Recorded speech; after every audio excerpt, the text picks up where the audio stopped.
You can create your own post-process effects in a Wicked Engine application while using C++ development. I have the template Windows main CPP opened. You can find that in the template Windows project, set it as the startup project, and build and run the application with F5 or the green arrow button. This is the template application that you get by default. Note that I'm right now in a debug build, which is useful while you are developing an application. Let's close it. I will modify this project now to simply render a scene and add the post-process effect to it. Go to the main entry point, and after the application info display is set up for you, let's call application.initialize. This is because I want to initialize every system that was not initialized previously by default. This is needed if you want to use engine features like load a scene and other things, and use render path 3D. And then I create a game class that inherits from render path 3D.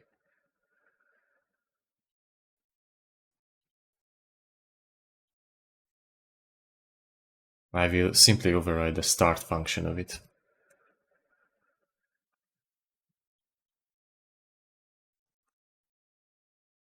Within the start function, I will load the sponsor scene.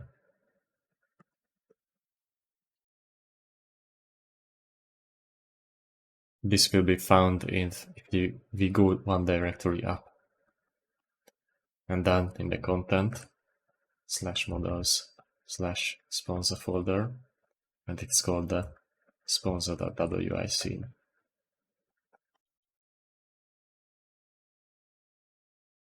Let's create a new instance of this game class and activate it on the application.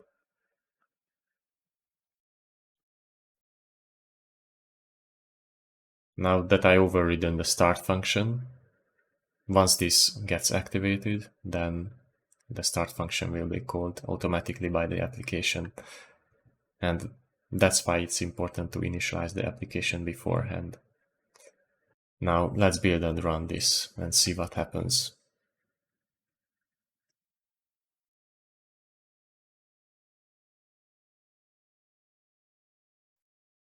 It takes a while to start up, then the sponsor is displayed. Let's just move the camera up a notch. You can access the camera from the render path that the camera uses, which is by default the global camera.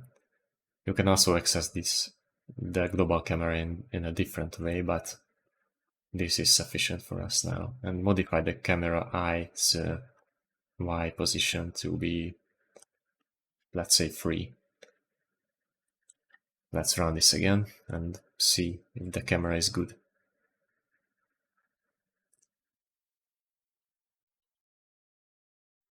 Okay, I'm happy with this camera.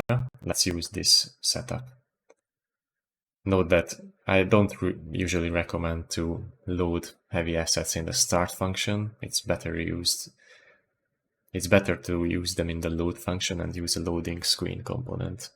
But this is pretty simple and sufficient for us right now. Now, let's say I want to add a post process to this, so the rendering can be modified a bit within your application, but without rewriting the engine source code. This is possible by using custom post-process compute shader effects. Right-click on the template Windows project and add the new item. I will add the new compute shader file and just leave the name as computeshader.hlsl. First thing, I want to include the globals.hlsli in the compute shader.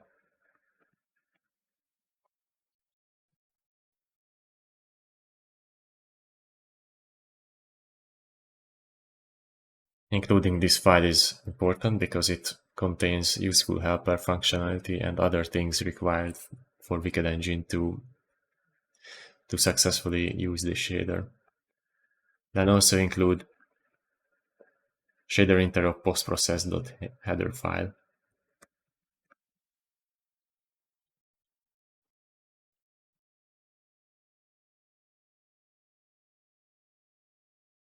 The shader interrupt postprocess header file, you can, as well as the globals HLSI file, you can find in the shader source directory, and the globals header file will be in the HF filter, and the shader interrupt postprocess will be in the interrupt filter.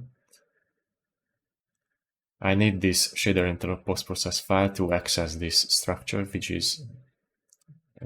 which will contain our postprocess parameters. With the custom postprocess effect, these resolution and resolution reciprocal values will be filled automatically by the renderer when the shader will be called, but the params0 and params1 parameters can be used by yourself to provide values to your shader.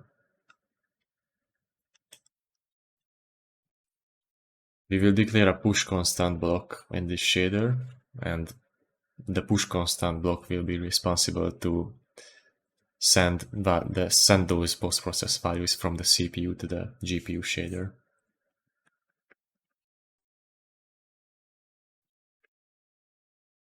Let's call it post-process, and it is the post-process structure from that header file. Then this shader will require a texture to the input.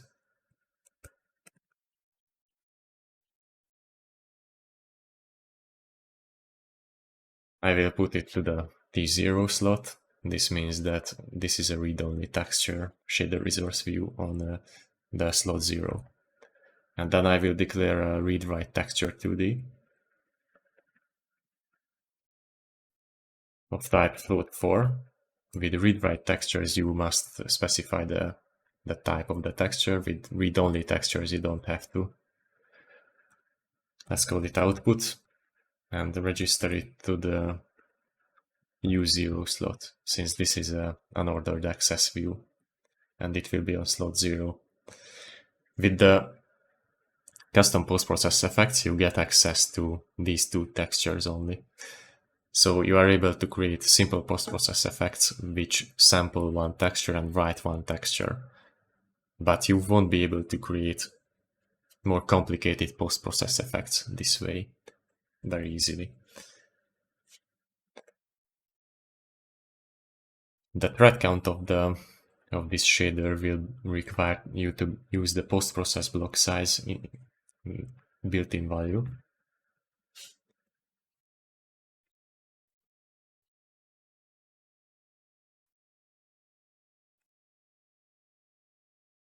This value is provided by Wicked Engine.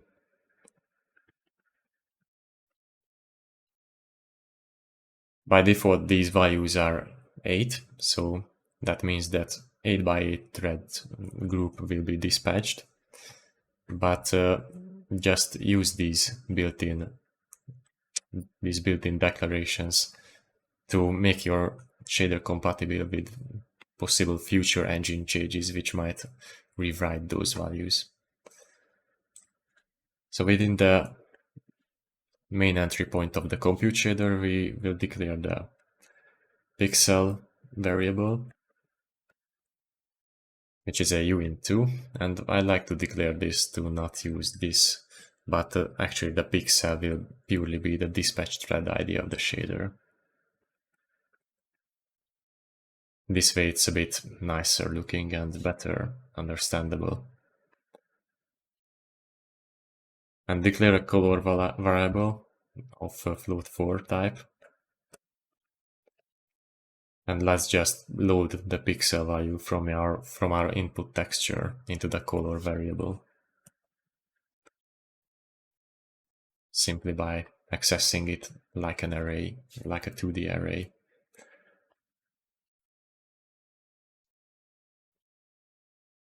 I want to modify the color of the input texture by just tinting it with the post-process parameter that the user will provide later. You can access that from the push constant, the post-process structure's param 0 value. So we will multiply the color, the input color, with the param 0 value that we will specify later. And then output this color into the output texture.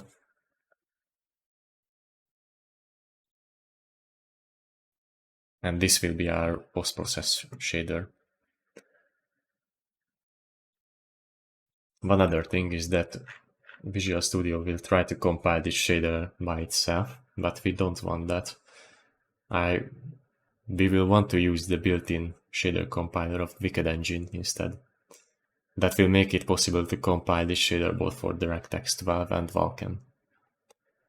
So click on the object properties of this shader object and just switch the item type from HLSL compiler to does not participate in build and accept the changes. Go back to the main CPP of the template Windows project, and within the start function we will be able to add simply our new post-process. First thing, we need to actually compile this shader. So I will declare a shader compiler input.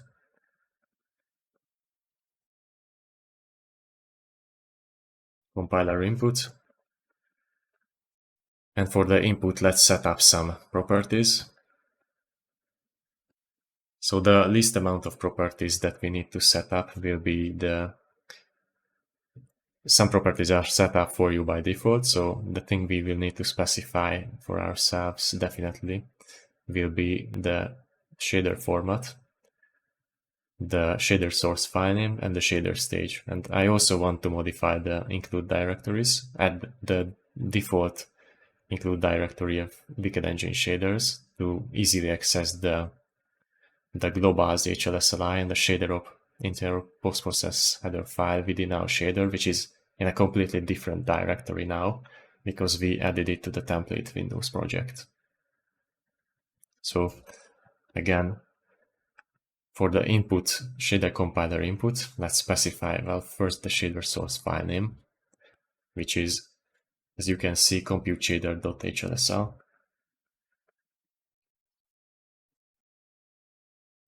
Then input.include directories, we can just push back to it since it's a vector.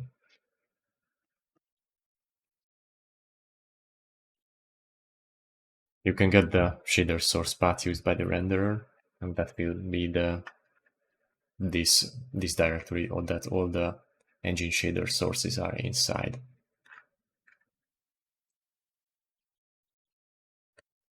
Then let's specify the shader stage.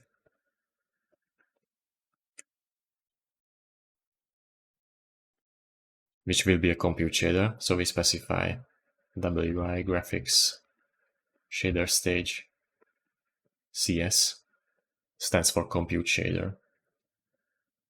And finally, since I want to either compile this shader for DirectX 12 or Vulkan, I will get the graphics device type's expected shader format from the graphics device. First, I will actually query the current graphics device object from big graphics device is pointer. Let's call it device, and then you can query it from big graphics get device. So for the input dot shader format, input dot format, let's just query the device's get shader format. This is all that we need to compile our shader as input parameters, and we should also declare the output parameters of the compilation, which is just shader compiler compiler output. Let's call it output. And now I will call shader compiler compile.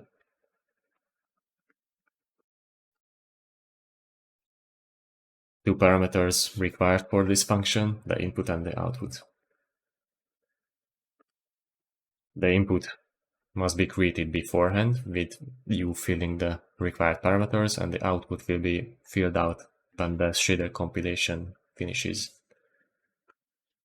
Let's check if the shader compilation was successful by verifying that output is valid. We will only proceed adding this post-process if the compilation was successful. And now you should create a shader object.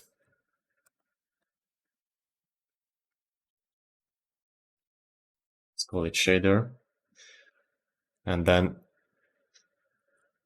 I will create a shader, an actual shader object from the compilation output. Device, create shader. Specify the shader stage. I can just specify the input point stage that we already provided for the shader compiler input. The shader code, you can get that from the output,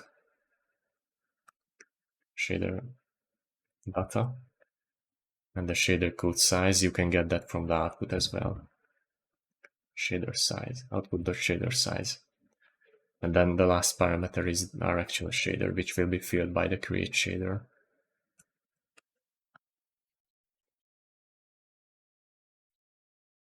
Let's also verify that the create shader succeeded by only proceeding if the shader creation was successful.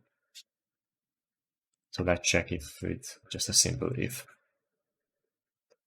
So if the shader creation is successful, then we will create our custom post-process effect with this shader. You can create it like this. From the render path 3D, create a custom post-process object. Call it post-process. The custom post-process object can have a name. You can name it with anything you want. I will name it with color tint effect. Then you must provide the actual compute shader for this post-process, which is just our shader object that we created. Then the post-process object also lets you specify the shader parameters. You can use up to 8 float parameters right now. The params 0 and the params 1. We used the params 0 within our shader, so let's just fill that only. It's a float 4, so you can use x and float 4 to fill it. And this will actually contain a color value that we want to tint our final color with. So let's tint it with the red color. So 1 for red channel, 0 for green channel, 0 for blue channel, and 1 for the alpha channel.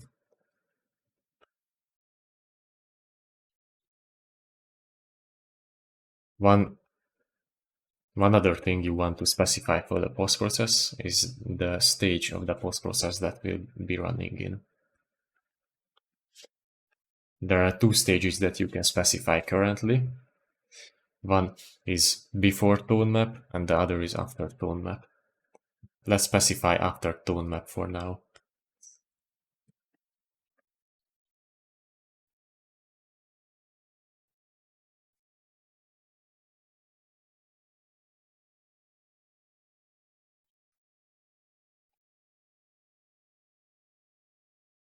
The after tone map means that the post-process will be performed in after the tone map and the bloom post-processes, the built-in post-processes have completed, and the post-process will operate in your display color space.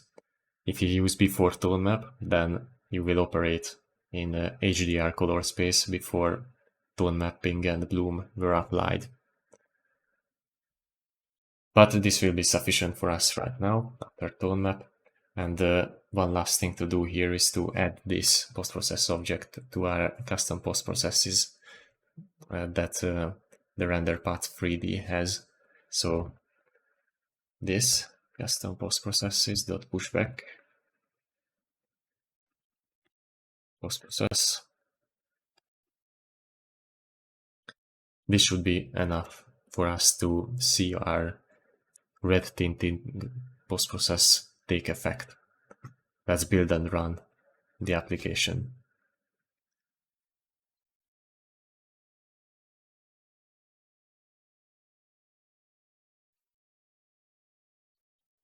It seems that our postprocess is not working yet. Let's check out what could be the issue. Close it and let's try to just debug the application simply. Let's see if the shader compilation succeeded or not.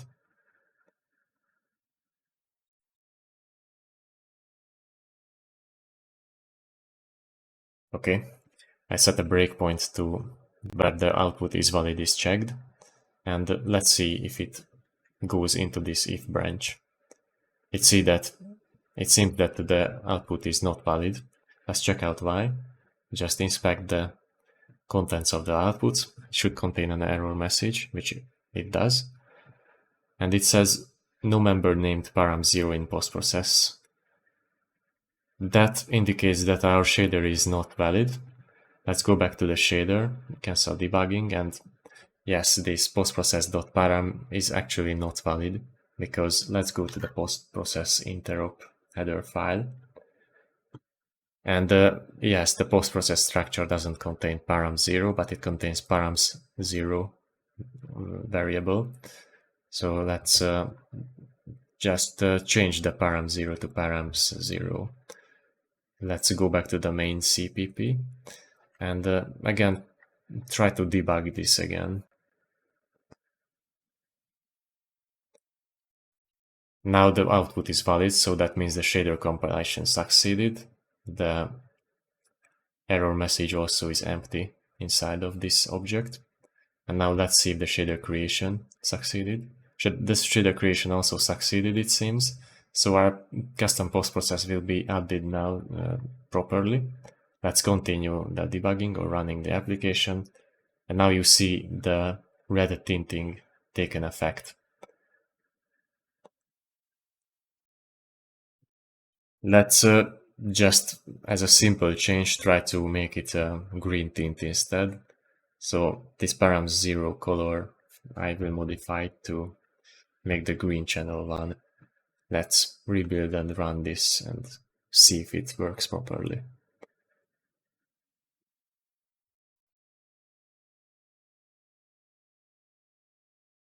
Indeed, our green tinting works correctly. I will not go into much shader development right now. You will be able to learn more about HLSL shader language and using compute shaders, but this is sufficiently providing you a good starting point, I believe. One other thing to note is that we are always compiling the shader object now, which is not necessarily what you would need. You only want to compile the shader object once or twice if you will be using both Vulkan and DX12.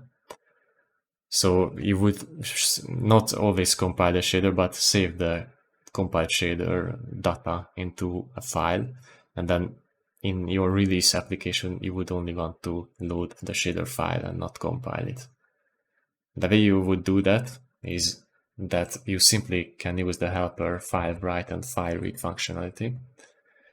The output shader data and shader size is pointing to a binary data blob. You can simply save that to a file by using wi helper file write.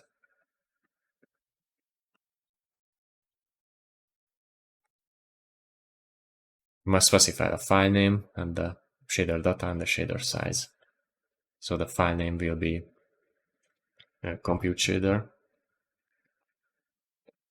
font dot it can be anything you want. It will be just something that you will want to load later. Usually for the compiled shader objects, I'll name them as CSO, that stands for compiled shader object. And then specify the data and the size from the compiler output.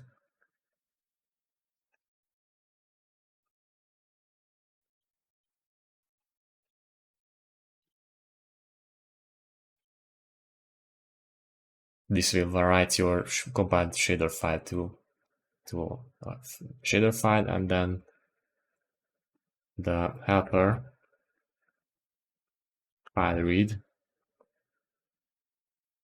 will read a file into a binary data blob. Also specify the file name for the file read command, and then you also provide the vector of uint8t.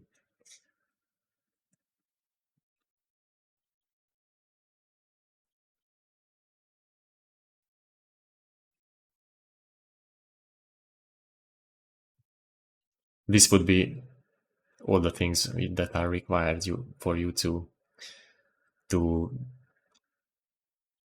save the compiled shader object to a file, and then you don't use the output shader data and shader size, but you use the data and data size.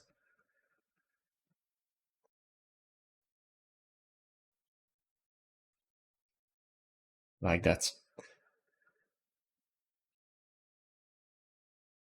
So let's modify this a little bit so that it doesn't rely on the shader compiler being always successful.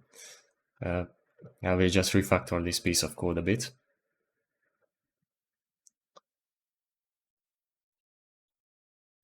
Let's check if file read was successful. And then we will create our shader.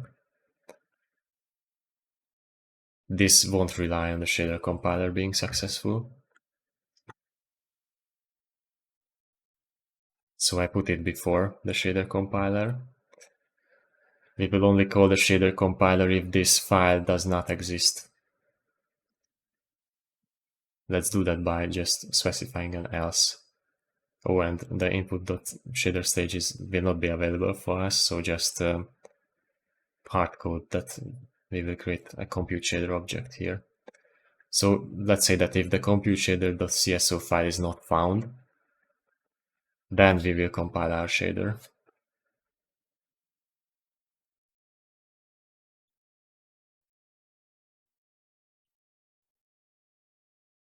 And so again, check if the shader compiler output was valid, and then create the CSO file. Since we want to kind of handle both cases, whether we load the shader from an already compiled file or we want to compile the shader at runtime, you can just refactor this into a function, I guess, but for now let's just copy all this. Let's say if we compile the shader right now, we won't load that from a file, but we will use the compiler outputs shader data that is already available for us here in memory. But we will still create the shader compiler, the compiled shader file. And since we don't have the data for us built here, since the file is not loaded, let's not use the data, the vector data, but use the output shader data and shader size as we did before. Let's see what happens now if we kind of step by step into the application with the debugger.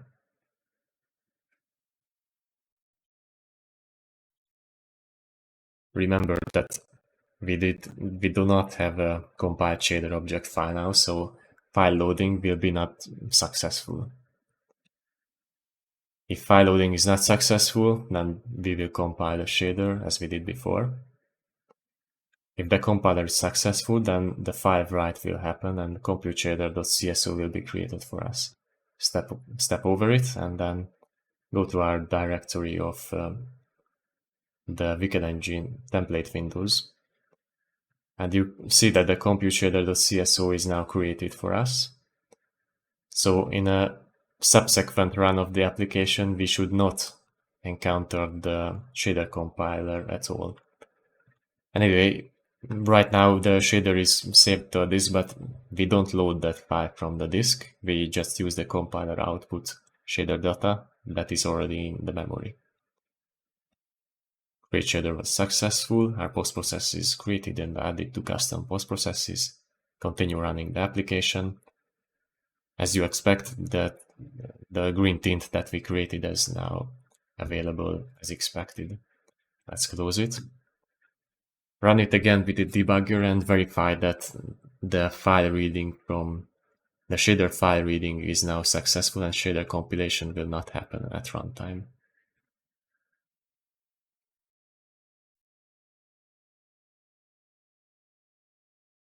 Okay. Try to step over this with the F10, and you see that the file reading is successful, so we will create the shader from that data, which is filled for us by the file read. The post-process shader is created and the post-process is added to our custom post-processes. Let's continue running the application. And as you can see, it correctly uses the compiled shader that was loaded from disk, and the green tint is active.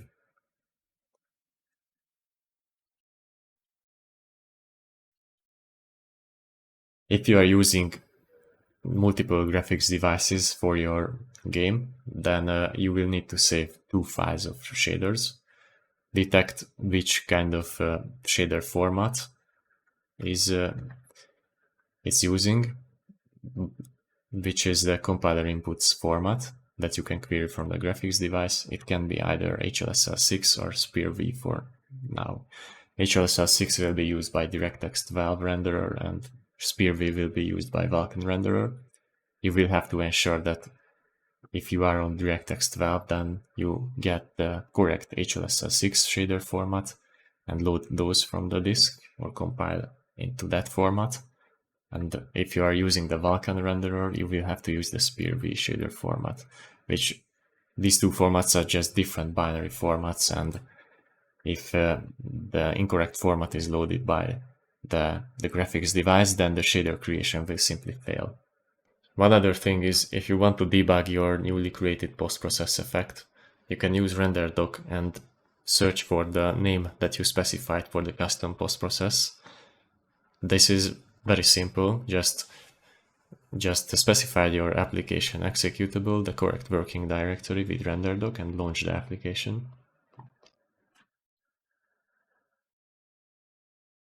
Once it's running and rendering, press F12 to capture a frame. Once it pauses for a while and then resumes, then now you can close the application, but you can also verify that the frame was captured in RenderDoc. You can now close the application. If you only captured one frame, that it will be opened by default. Now in this list of actions, you will find the post-process that you named. We named it as color tint effect, as you can see in the source code. This is the name that I specified. You will see this appear in RenderDoc after, well, it will be somewhere within the post-processes. It runs after the post-process toolmap, since we specified that it will be in the after toolmap stage. If you open the color tint effect and navigate to the dispatch command, because this is a compute shader, it will use the dispatch rendering command. You can verify that the input texture for this post-process and the output texture are correct. And you can do other stuff that RenderDoc lets you do, like view the pipeline state of this shader stage and possibly also debug the shader if you want. The name that you specified for your custom post-process effect will also be visible in the profiler, so you can investigate the performance impact of your custom post-process. You can simply enable the profiler at runtime within your application by pressing the home button and then writing set profiler enabled through Lua command.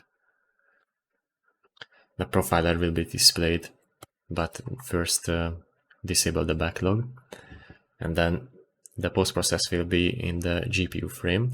If you have a small window and don't see all the GPU frame timings, then, well, increase the size of your window for now.